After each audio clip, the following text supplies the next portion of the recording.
తండ్రి ప్రభా అయా కాలు కడుక్కునే కార్యక్రమంలో నాయన వాక్య పరిచర్యలో ప్రభు బలలో నీ నామాన్ని మహింపరచుకోమని వాతావరణం నాయన తండ్రి ప్రభా ఇదిగో నాయన తండ్రి సౌండ్ సిస్టమ్స్ నాయన తండ్రి ప్రభా ఇరుగు పొరుగు వారి దగ్గర కూడా ఎటువంటి ఇబ్బందులు లేకుండా నీ కాపుదలు ఉంచమని మీరు యేసు పరిశుద్ధ నామాన్ని మిక్కిలి వేడుకుంటాడు ఇచ్చున్నాము తండ్రి. హల్లెలూయా.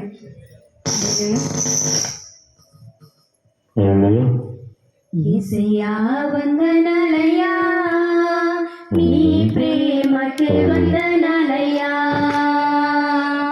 యేసయ్యా వందనాలయ్యా నీ ప్రేమకే వందనాలయ్యా. నన్ను రక్షించినందుకు పోషించినందుకు కాపాడినందుకు వందనాలయ్యా. నన్ను రక్షించినందుకు పోషించినందుకు కాపాడినందుకు వందనాలయ్యా. వందనాలు వందనాలయ్యా శతకోటి స్తోత్రాలయ్యా. వందనాలు వందనాలయ్యా శతకోటి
యేసయ్య